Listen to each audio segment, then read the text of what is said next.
Buat kalian yang mau mensupport channel ini dengan donasi, atau emang sekedar mau beli mimin kopi, kalian bisa pilih antara Super Thanks atau Saweria.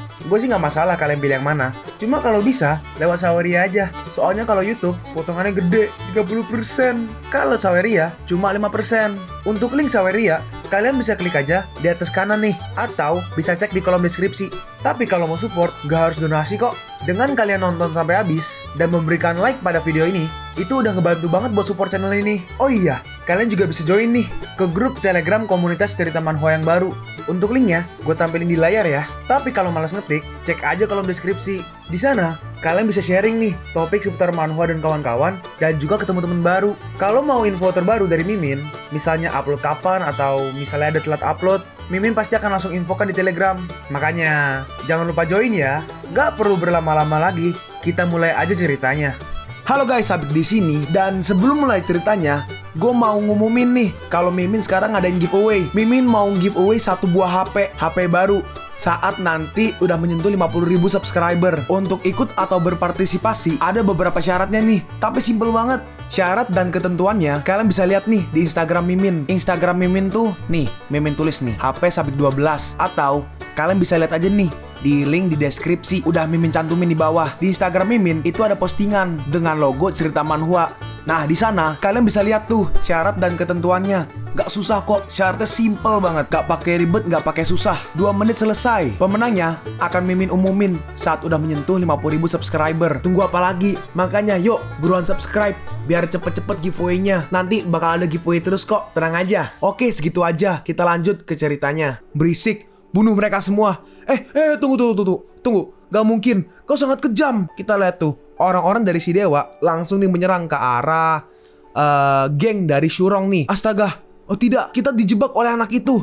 Cepat, pergi dari sini. Dalam hati Xiaoyang, para pasukan ini semuanya berada di alam Chuyuan, dan gak ada cara untuk melawan mereka, wanita ini. Karena dia gak bersama orang-orang ini, maka saat ini berada di belakangnya adalah tempat teraman. Tapi saat mau dekat, pergi mendekat ke si cewek memberikan gertakan nih, sehingga Xiaoyang mikir 2 kali. Aura membunuhnya sangat kuat. Saat Xiaoyang melihat ke arah bubble-nya, ternyata itu atribut Killing Intent. Aku mendapat kekuatan dari Sword Intent, Xia Qingqiu. Kejutan apa lagi yang akan diberikan Killing Intent ini padaku? Killing Intent ini seharusnya lebih hebat. Kita lihat tuh, si Xiaoyang maju nih menggunakan pedangnya. Lalu si cewek ngeluarin skill nih, dan skillnya beradu tuh merah lawan biru. Teknik pedang lone kill. Nah, ini saatnya akan kuambil. Nah, tuh bubble-nya mau diambil nih sama si Xiaoyang. Hah, tapi saat mau diambil, si Xiaoyang mau diserang nih, dipukul sama si cewek. Tapi Xiaoyang berhasil menahannya menggunakan pedangnya nih, dan dia terempas mundur. Tapi ternyata Xiaoyang berhasil nih guys mengambil bubble atributnya tuh di tangannya. Nah, selesai, dan akhirnya dipakai kan, dapat atributnya. Dalam hati cewek ini adalah Killing Intent. Nafas ini sangat familiar. Kenapa dia tiba-tiba memiliki Killing Intentku? Hei, anak ini memiliki nafas yang sama dengan Putri. Dia pasti berhubungan dengannya. Jangan biarkan dia lari. Oh, jadi begitu. Ya, kita lihat nih, orang-orang dari si Dewa Gunung Cilin nih langsung menyerang nih. Tapi dengan mudah dihempaskan nih oleh si cewek tuh. Lalu si dewa pun langsung maju. Aku dengar bahwa Putri telah mencapai alam kondensasi 3 tahun yang lalu. Hari ini, biarkan Dewa Gunung ini belajar kekuatan dari Blood Kite. Kau nggak layak. Dan mereka berdua beradu serangan tuh. Blood Kite, wanita itu ternyata reinkarnasi dari Blood Kite. Hah? Apa itu? Shurong menjelaskan nih, reinkarnasi Blood Kite memiliki talenta dan kemampuan yang diimpikan semua kultivator, yang membuatnya berkali-kali lebih cepat dari kecepatan kultivator biasa. Kalau kau bisa bertahan hidup, pencapaian akhirmu dapat melebihi alam laut ilahi. Hah? Bertahan hidup? Iya, syaratnya adalah bertahan hidup. Rumornya bahwa Blood Kite adalah makhluk jahat kuno, dan dia hanya mengakui satu orang sebagai tuan dalam hidupnya, dan dia tidak akan berubah sampai mati. Orang-orang yang bereinkarnasi darinya juga seorang jenius. Kita membawa reinkarnasi Blood Kite untuk hidup di Tanah Suci dan dikembangkan menjadi Medicine Citation. Karena Blood Kite selalu bereinkarnasi, yang berarti Medicine Citation akan selalu ada. Medicine Citation sendiri tahu takdir mereka. Sekarang setiap kali Blood Kite bereinkarnasi, prajurit surgawi dikerahkan, dan Blood Kite dikirim ke dinasti Motal, lalu menuju ke Tanah Suci, dan seluruh keluarganya akan dibunuh. Nah ini ya, berarti ini cewek ini nih dia adalah reinkarnasinya nih guys. Dia adalah apa tadi? Blood Kite. Blood Kite itu punya skill Killing Intent. Nah, karena Xiaoyang ngambil skill Killing Intent, jadi kelihatannya Xiaoyang itu reinkarnasi si Blood Kite itu. Nah, Shurong berkata, "Ku Xiaoyang, kalau kau punya hubungan dengan Blood Kite dan sekte mengetahuinya, kau pasti akan dikeluarkan." Dalam hati Xiaoyang, wanita ini adalah reinkarnasi dari Blood Kite. Jadi setelah aku menyerap Killing Intent-nya, aku sama seperti dia. Jadi sekarang dia membantuku. Terus kita lihat tuh si cewek masih berantem sama si Dewa Gunung tuh. Tapi si Dewa Gunung terkena serangan dari si reinkarnasi dari Blood Kite tuh. Tapi ada yang membantunya nih untuk menahan si Dewa Gunung, yaitu namanya Xie Wulian. Dia adalah 4 pejabat surgawi. Yang kanan ya, 4 pejabat surgawi. Tuan Xie, Anda akhirnya di sini. Terus akhirnya, oh berarti si Xie Wulian ini di atasnya ya, para Dewa Gunung sama para bawahannya tuh. Cao Pukong, Dewa Gunung Cilian. Selamat datang Tuan. Xie Wulian berkata, Blood Kite, kita belum terlihat selama 3 tahun. Jadi Anda akan dihormati ketika Anda kembali ke istana. Aku akan menghadapi Blood Kite dan membawanya kembali. Wah Shurong, murid dalam dari sekte Qingyun. Kami melakukan kesalahan pergi ke sini setelah mengejar sampah dari sekte. Ternyata adalah sekte Qingyun dari 4 sekte utama. Aku memiliki persahabatan dengan sektemu. Dia adalah sampah sekte kami. Saya diperintahkan untuk mengejarnya sebelum saya datang ke tempat ini dan mengganggu kalian semua. Dan dengan cepat, Xiaoyang langsung lari tuh. Dalam hati Xiaoyang, sialan, datang lagi yang lebih kuat. Ambil kesempatan ini dan lari. Aku nggak ingin berakhir di sini. Kalian, hentikan dia. Baik, kita melihat nih, si Dewa Gunung Cilian mau dihentikan oleh si cewek nih. Oh iya, untuk nama dari si cewek yang reinkarnasi Blood Kite ini belum ada ya, belum dikasih tahu harusnya. Kalau udah coba komen karena kayaknya gue ke-skip. Tapi kalau misalnya emang belum ada ya belum ada gitu kan. Nah, si cewek ini mau menghentikan si Dewa Gunung Cilian. Hey, kita berdua masih belum menyelesaikan pertarungan tadi. Tapi dengan cepat dihadang tuh sama si orang baru nih, si 4 pejabat surgawi, Xie Wulian, Putri Qingying. Oke, Qingying ya. Putri Qingying, lawanmu adalah aku. Wanita iblis dari kerajaan besar Yuan sebenarnya menyelamatkan anak tahap pelatihan Qi. Aku benar-benar penasaran. Tapi Anda pikir dia bisa lolos dari istana surgawi? Kita melihat nih, kan si Xiaoyang kan bisa dibilang lumayan cepat kan tadi kan larinya kan. Nah di sini Xiaoyang berhasil nih untuk sementara menghindari si Dewa Gunung Cilian. Nah tuh, Xiaoyang ada di belakang sebuah pohon. Dalam hati Xiaoyang, emang benar. Setelah menyerap atribut agility milik hewan buas, aku masih nggak bisa lari dari orang ini. Oh, memang berarti cepat, tapi belum cukup cepat gitu kan. Terus tiba-tiba, itu menghilang. Nah, ternyata si Dewa Gunung Cilian naik nih ke atas pohon. Oke, sekarang udah aman. Dengan polosnya, si Xiaoyang maju nih, keluar. Nah, bagus. Matilah. Kita lihat, si Dewa Gunung langsung turun dari pohon dan langsung menyerang ke arah Xiaoyang. Tapi Xiaoyang berhasil menghindarinya. Dan si Dewa Gunung menghancurkan 4 telur nih. Master Yotion, sepertinya Anda melakukan hal buruk. Apa Anda ingin menyerangku? Atau apakah Anda ingin mengambil telur itu? Aku pikir kau menempatkan jenis jaring surgawi untuk menahan serangan Dewa Yuan. Terus tiba-tiba, ini kita lihat tuh, si Dewa Gunung tuh langsung tuh dihajar oleh, dari tampaknya ya, seperti seekor ular tuh. Ya betul, ular. Bener tuh, ular. Dan si Dewa Gunung langsung nih diikat di kayak ular sawah gitu, dililit ke sebuah pohon tuh. Ini adalah ular piton raksasa tingkat 4. Kekuatannya telah mencapai puncak Cuyuan. Saat aku datang ke sini, aku sudah merencanakannya. Sangat disayangkan bahwa Master Yotion begitu ceroboh dan memecahkan telur ular itu. Kita lihat si ularnya menyerang nih ke arah Dewa Gunung Cilian. Tapi untuk sementara berhasil ditahan nih menggunakan tangannya. Hanya hewan buas tingkat 4. Ini aja nggak cukup untuk membunuhku. Benarkah? Bagaimana jika ditambah denganku? Kita lihat tuh, si Xiaoyang pakai tuh agility plus 60, killing intent sama strength plus 300. Itu harusnya ngambil ini guys, balon atribut dari sekeliling, entah dari ular atau si Dewa Gunung. Xiaoyang mengambil nih pedangnya. Pembunuh itu harus selalu siap untuk dibunuh. Tapi pas serang, si Dewa Gunung berhasil nih melepaskan dirinya. Jadi yang kepotong cuma si ular tuh, sedangkan si Dewa Gunung gak apa-apa. Sepertinya kau sudah melakukan kesalahan fatal. Sejak awal, kau merasa dengan menggunakan piton raksasa ini, maka bisa dengan mudah untuk menghadapiku.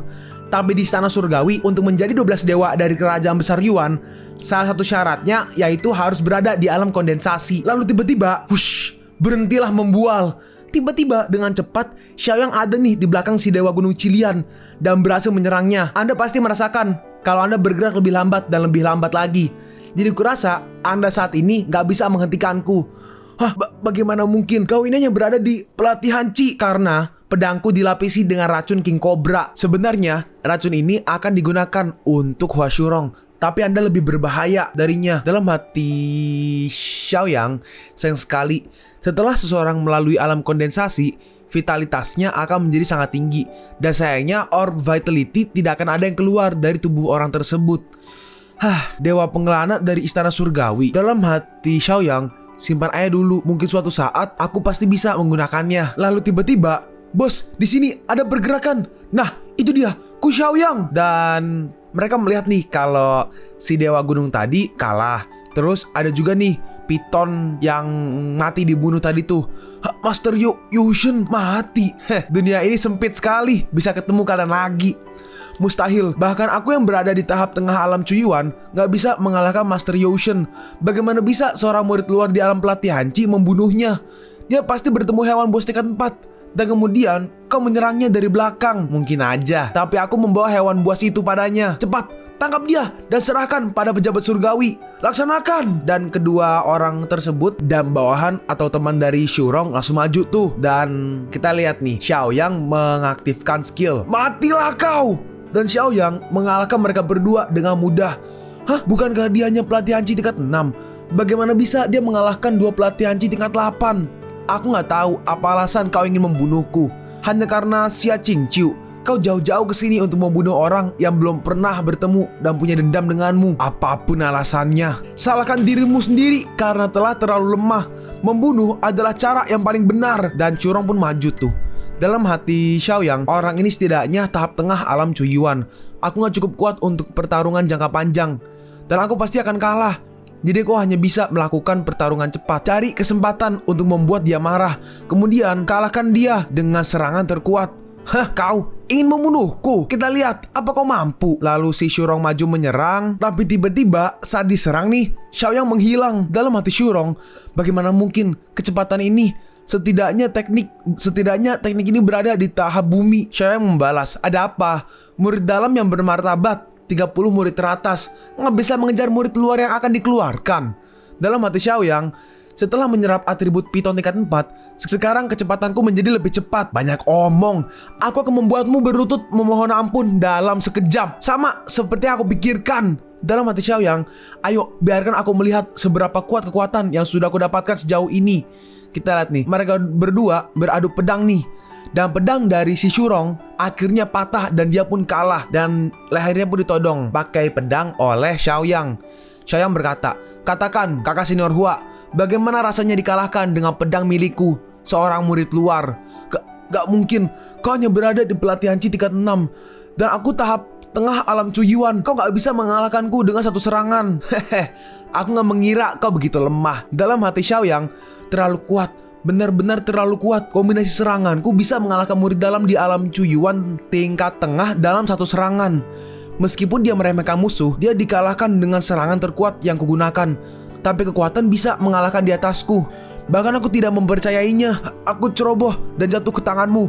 Aku gak mungkin dikalahkan olehmu. Pergilah ke neraka dan katakan itu kepada Raja Neraka. Lalu tiba-tiba, cepat, di sini, kau cari di sana. Dalam hati Xiaoyang, gawat, pasukan surgawi sudah sampai di sini. Dengan cepat, si Shurong pergi tuh. Hei, kemari, anak itu di sini. Ku Xiaoyang, tunggu aja. Saat kembali ke sekte, aku akan membunuhmu di sana. Orang ini benar-benar pengecut. Dia memilih untuk melarikan diri. Ada banyak pasukan surgawi dan ada penjabat surgawi yang aku nggak tahu tingkatannya. Sepertinya aku harus kabur secepat mungkin. Dan dengan kecepatanku saat ini, seharusnya tidak menjadi masalah untuk kabur. Tapi pada saat itu dia sepertinya membantuku untuk kabur. Brengsek, tinggalkan dia sendiri. Nyawa lebih penting. Dia bukanlah lawan dari pejabat surgawi itu. Dan ini akhirnya pun FC kita, Xiaoyang pun akhirnya kabur. Terus, aneh, kenapa mereka semua menghilang? Siapa yang memenangkan pertarungannya? Lupakan, Karena tidak ada siapapun, aku akan kembali ke sekte dulu. Terlalu berbahaya di sini. Lalu tiba-tiba Xiaoyang sadar akan sesuatu. Dan ternyata ada si itu guys, Xie Wulian di sebelahnya tuh. Hey, bukankah ini iblis kecil yang Putri selamatkan? Untuk apa kau kembali? Untuk menyelamatkannya? Aku sangat tersentuh. Dengan cepat, Xiaoyang langsung kabur. Tapi pas lagi kabur nih, lompat, tiba-tiba diserap sama si Xie Wulian. Dan Xiaoyang pun jatuh tuh. Xie Wulian berkata, "Oke, ayo kita tunggu dan lihat apa Blood Kite itu akan datang untuk menyelamatkanmu atau enggak." Xiaoyang berkata, "Pejabat surgawi, apakah Anda membuat kesalahan? Aku hanya murid luar kecil. Aku bahkan belum pernah mendengar namamu sebelumnya. Jadi tolong lepaskan aku." Si pejabat berkata nih, "Aku perlu membuktikan satu hal." Hal apa itu? Yan Qingyuan jelas tahu apa artinya status Blood Kite-nya bagi tanah suci. Lalu kenapa dia masih meninggalkan istana dan datang ke Gunung Qilian sendirian? Istana? Kau nggak tahu Blood Kite adalah putri kaisar Yan dari kerajaan besar Yuan, Yan Qingyuan. Dalam hati Xiaoyang, itulah kenapa dia bisa hidup dengan aman. Jadi nak, biarkan aku membuktikan tebakanku. Dalam hati Xiaoyang, bagaimana bisa? Apa yang dia pikirkan? Kenapa Blood Kite akan datang untuk menyelamatkanku? Tampaknya semuanya akan jelas di sini.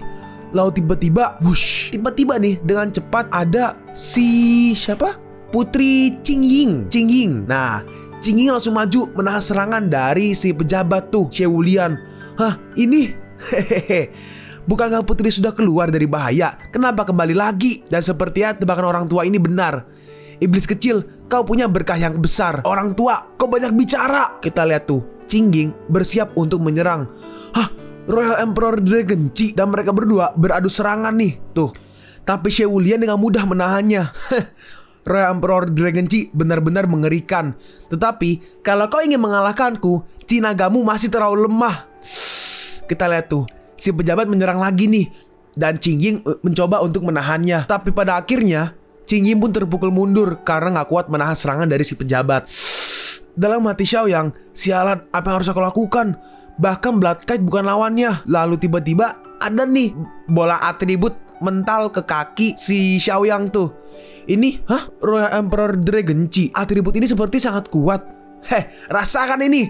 Aku akan menghancurkan Royal Emperor Dragon Chi milikmu. Blood Kite, hari ini aku akan menangkapmu. Tapi tiba-tiba, jangan senang dulu. Kita lihat tuh, Xiaoyang sudah mengambil skill dari Royal Dragon Emperor Chi tuh dan menggunakannya di pedangnya tuh untuk menyerang si pejabat. Orang tua, dengan semua kekuatan yang sudah aku kumpulkan selama ini, serangan terkuat pedang yang bahkan lebih kuat daripada saat digunakan pada Hua Shurong. Matilah! Xiaoyang menyerang nih ke arah si pejabat. Aku bisa menahannya dengan satu tangan. Tapi apa ini? Bagaimana bisa kau? Dan si pejabat kena serangannya nih. Dan dengan cepat, si putri ini siap-siap untuk menyerang. Kesempatan bagus, orang tua itu ceroboh. Dan si pejabat langsung diserang sama si putri. Ralte guys, ternyata namanya Qingyuan. Dan kita lihat tuh, si pejabat terluka. Dan dengan cepat, si Xiaoyang langsung ditarik nih. Udah, ayo cepat. Dan mereka berdua pergi nih. Oke, di sini aja. Pejabat itu terkena seranganku. Jadi dia tidak akan mengejar untuk saat ini. Kau cepatlah kembali ke sektemu. Xiaoyang bertanya, bagaimana denganmu? Namaku Yan Qingyuan, putri dari kerajaan besar Yuan. Nanti akan ada seseorang yang akan menjemputku. Ya udah, maka kalau gitu kau harus berhati-hati karena mereka bisa mengejarmu setiap saat. Hei, aku masih belum tahu namamu. Nama aku Ku Xiaoyang. Aku adalah murid luar sekte Qingyun, tapi aku harus bisa menjadi murid dalam setelah perjalanan ini. Baiklah, terima kasih karena kau sudah menyelamatkan hidupku. Itu tidak benar. Akulah yang harusnya berterima kasih karena kau kembali untuk menyelamatkanku. Oh iya, ngomong-ngomong, kenapa kau kembali lagi? Bahkan orang itu menemukan, tuh mereka di sini dan para prajurit dari Qingyuan turun tuh. Kami terlambat, kami sudah melakukan kesalahan, kami layak mati. Silahkan kembali ke istana pertama putri. Pasukan sudah dikirim untuk menelusuri tempat ini dan mereka pasti tidak akan membiarkan iblis kabur. Dan akhirnya Qingyuan pun ikut dan mereka pun pergi. Sedangkan Xiaoyang dia kembali ke sekte gitu kan. Akhirnya aku pulang. Dalam hati Xiaoyang, aku hanya pergi keluar untuk menyerap vitalitas dan mempercepat kultivasi. Tapi aku hampir aja tidak bisa kembali. Kedepannya, aku akan jarang keluar dan menetap di sekte dan meningkatkan kekuatanku. Terus tiba-tiba datang nih. Aku udah lama gak melihatnya. Apakah kakakku sudah kembali dari pelatihannya? Hei, masih ada 3 hari lagi untuk ujian sekte dalam. Dan aku berpikir kakak Kakakku tidak akan kembali lagi. Kau nggak bisa melewatkan ujian besar tahunan. Oh, aku udah siap untuk ujian besar. Jika bukan karena saudara Chang Hai memperingatkanku, aku hampir melupakannya. Oke, ini berarti namanya Chang Hai ya. Chang Hai berkata, ngomong-ngomong kakakku, apakah kau menyinggung seseorang di luar? Xiaoyang bertanya, menyinggung? Apa yang terjadi? Chang Hai menjawab nih, kemarin seseorang dari sekte dalam datang untuk menanyakan keberadaanmu. Hah, Hua Shurong. Jadi dia udah kembali ke sekte. Hah, Hua Shurong dari sekte dalam? Bagaimana kakakku bisa punya dendam dengannya? Gak apa-apa, aku akan mencarinya untuk menyelesaikan semuanya. Kakakku, dia itu peringkat ke-28 di antara murid dalam. Dan kau hanyalah, kakakku, mudah bagi murid dalam untuk menyiksa kita sampai mati. Jadi cobalah untuk tidak menyinggung mereka. Xiaoyang merespon, terima kasih saudara Chang sudah mengingatkanku. Aku akan menghindari dia ke depannya. Dalam hati Xiaoyang, saudara Chang tidak tahu tingkat kultivasiku saat ini. Mungkin ini yang terbaik. Chang Hai melanjutkan, kabar baiknya adalah sekte luar kita adalah tempat yang membingungkan. Gak mudah menemukan orang di sini. Aku akan menyuruh mereka untuk tidak memberitahu keberadaanmu saat ini. Oh iya, ada orang lain juga yang menanyakan tentang keberadaanmu. Hah, orang lain? Aku nggak ingat sudah menyinggung banyak orang. Hei, nggak ada. Kakakku benar-benar melupakannya. Jelas itu adalah penghinaan kepadanya. Pertarungan 1 versus 1, tapi membuat orang berutang taruhan besar. Sulit untuk menerima keindahan. Hah, kakak Xia, kenapa dia mencariku? Chang Hai pun pergi dan berkata, aku nggak tahu, tapi kau harus menanyakannya sendiri. Aku harus bertanya. Lupakan. Lalu sekarang kita pergi nih ke 3 hari kemudian, yaitu di saat ujian nih. Lihat tuh, semua orang berkumpul. Diam, 10 besar akan mendapatkan batu kelas sedang dan 3 terbaik akan menerima pilyuan. Pemenang hadiah pertama akan mendapatkan teknik bela diri kelas atas. Mereka yang telah mencapai tingkat 6 kultivasi Qi dapat masuk dan mereka diuji pada waktu mereka lulus. Ujian pertama, boneka manusia kayu. Peserta pertama, Tangming. Yang pertama adalah aku. Chang Hai berkata, itu Tangming, hanya sedikit murid yang masuk sekte dalam tahun lalu. Aku dengar dia sudah mencapai pelatihan Qi tingkat 9. Xiaoyang bertanya, kakak, apa perasaanmu tentang ujian ini? Apa ini Chang Hai? Gue gak tahu Chang Hai atau bukan, intinya orang inilah. Ujian pertama adalah boneka manusia kayu. Meskipun tingkat 6 bisa masuk, bahkan tingkat 7 tahun lalu kesulitan. Dalam hati Xiaoyang, aturan ujian adalah menyelesaikan ujian. Tapi waktu juga penting, harus cari cara lulus dari ujian ini. Nah kita lihat nih, ada si kakak senior Xia dan juga seseorang yang lagi duduk tuh. Dia berkata, guru dengar, gurunya guys. Gurunya berkata, guru dengar kau kalah taruhan. Anak laki-laki dari sekte luar memenangkan taruhan melawan ketua murid sekte Qingyun. Bahkan gak sedikit yang tahu. Jadi itulah alasannya guru datang ke sini untuk mengawasi ujian. Si guru menjawab nih, kau sudah berada di tahap tengah kondensasi bukan? Iya, Lin Qiang dari desa salju utara Cold Moon Valley sudah lebih dulu dari kau pada tahap tengah kondensasi. Kompetisi 4 sekte, berapa peluang yang kau punya untuk menang? Guru, jangan khawatir, aku akan melakukan yang terbaik. Gurunya melanjutkan nih, guru mendengar kalau kau melakukan teknik rahasia dan ingin mencapai tahap akhir kondensasi. Tapi si senior hanya diam tuh, senior Xia. Meskipun Lin Qiang adalah jenius pertama desa salju utara, tapi jika melihat negara Yuan yang besar hanyalah di bawah daftar. Itu hanya kompetisi sekte, kau beresiko merusak kultivasimu jika terburu-buru. Bahkan kalau kau menang, lalu apa? Ku Xiaoyang hanya tingkat 6, tapi mampu mengambil kesempatan darimu 2-3 kali. Murid mengerti. Terima kasih atas sarannya guru. Gurunya melanjutkan, meskipun kau memiliki bakat terbaik di sekte Qingyun, kau terlalu terobsesi dengan pengembangan kultivasi yang merusak kultivasimu. Lihat aja, mungkin penampilan Ku Xiaoyang akan jadi hal yang baik untukmu. Nah, si Tangming tadi kan ujian kan? Hei, itu dia keluar. Tangming keluar. Hanya kurang dari 2 dupa. Benar-benar cepat. Apakah dia akan mengambil hadiah teratas? Selanjutnya, Ku Xiaoyang. Ini giliranku. Karena aku akan masuk, nggak perlu menyembunyikan kekuatanku. Terus Ku Xiaoyang masuk. Oh, jadi seperti itu. Ternyata mesin kayu ini mempunyai Qi, membuatnya lebih keras dan lebih sulit dihadapi. Orang jenis mana yang membuatnya? Sepertinya dibuat untukku. Hehe, kita lihat tuh.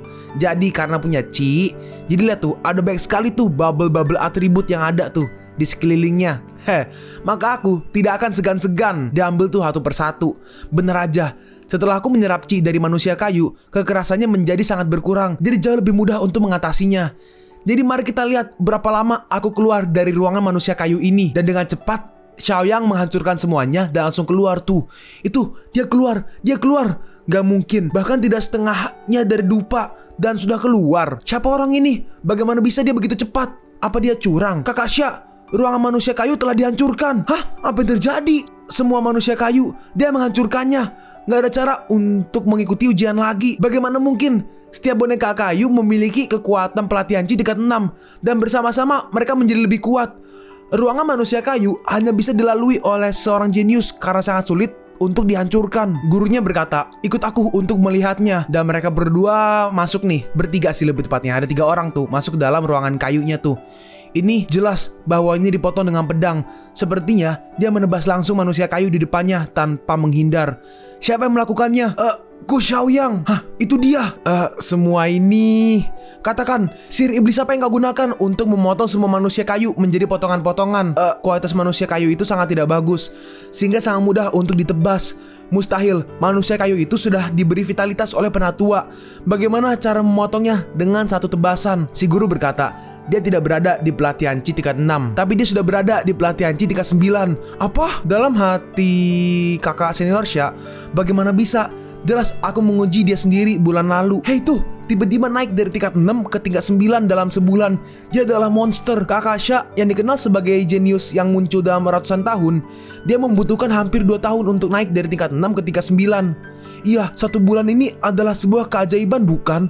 Lalu kenapa dia hampir dikeluarkan dari sekte sebelumnya? Jadi aku pergi ke pavilion tulisan suci Tabetan untuk mempelajari teknik pedang pembunuh sendiri. Dan kemudian pergi ke Gunung Cilian dan memiliki beberapa perjuangan yang aneh. Hanya 2 hari yang lalu aku telah melalui tingkat 9. Dalam hati si kakak senior Sya, 1 bulan lalu dia sudah memahami niat pedang, mencapai pelatihan Chi tingkat 9. Dan sekarang berarti niat pedang teknik pedang lone kill. Kalau kau bekerja keras, gak mungkin memotong kayu manusia. Hanya saja aku belum melihat dia selama sebulan, dan dia sudah banyak berubah. Hahaha. Gak buruk. Mampu naik 3 tingkat dalam 1 bulan. Bahkan jika ada perjalanan yang aneh, didukung oleh akar dan tulang yang sangat baik itu, surga benar-benar memberkati sekte Qingyun saya.